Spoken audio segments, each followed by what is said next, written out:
My dad used to tell me when these developers come through and negotiate with the county people, he said, you can't beat them, you just gotta negotiate with them.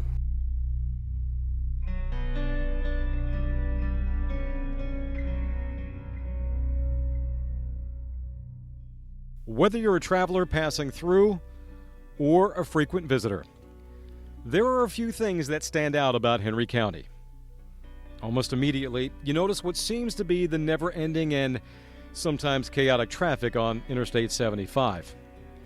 There's also a plethora of shopping centers, and within the last couple of years, an image some say is progress, while others call it a travesty. I found a notebook at the peach stand that they used to have a Locust Grove Agricultural Club and had a list of all the farmers they used to meet once a month here in Locust Grove. And they'd be from Luella and McDonald. And so there was a lot of farming in this area back then. When I was little, they still had some cotton around. My granddaddy had a cotton patch over here where there used to be one of the peach orchards. And I remember walking out in the cotton, it was higher than my head. You heard Lee make reference to a peach stand. Back in the day, Gardner Farms was a popular tourist attraction before agritourism became a thing. It was owned by Lee's father, Samuel Howe Gardner. Eventually, Lee, his brother Tom, and the rest of the family took over the day-to-day operations. But in time, the upkeep became too much, and after years of delaying the inevitable, the Gardner family agreed it was time. We didn't have the land for sale, and it was approached to us, and somebody came and talked to us about it, and we weren't interested. And but it eventually got to where, we can't keep this forever because we can't farm peaches. We're having a tough time trying to keep the deer out of them. And so that's when we come to our final decision. When the next offer came along, we entertained it, and that's where we went. And just like that, generations of memories wiped out in a day by bulldozers, only to be replaced by concrete and steel. Fast forward 2 years, another Gardner is faced with that same gut-wrenching decision. Tom and Lee's cousin Randy. This time, however, the offer didn't include a business, but his home of 26 years and the land on which it sat. When a family has property, they can no longer farm. It becomes a liability. You pay taxes on it, and it's just still sitting there. It just sits there.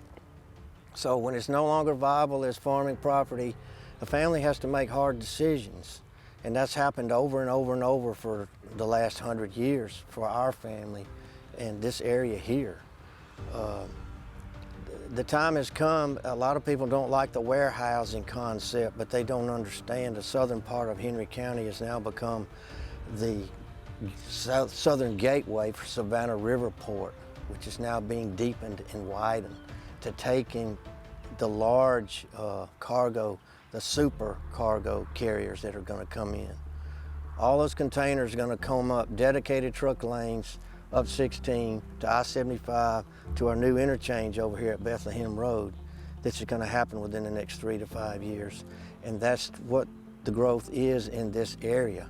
In the last 10 or 15 years, it's really took off. I mean, even when the economy took a downturn, it didn't slow it down, I don't think. But agriculture's, it's been a big part of this area, and I hate to see it taken over by housing developments and all like that, but I think that we're just so close to Atlanta, the times are changing, and I don't see any way of slowing it down. And as one might imagine, Randy's decision to sell hasn't come without criticism, whether it be from friends, neighbors, even perfect strangers who were seeking the rural lifestyle. But know this, his choice wasn't an easy one. And soon, his home, his land, even the house he was raised in will all be gone, replaced by more concrete and steel. We're not the only family that's had to leave their home place. It's very hurtful for a lot of people, but it's just one of those things you have to work through.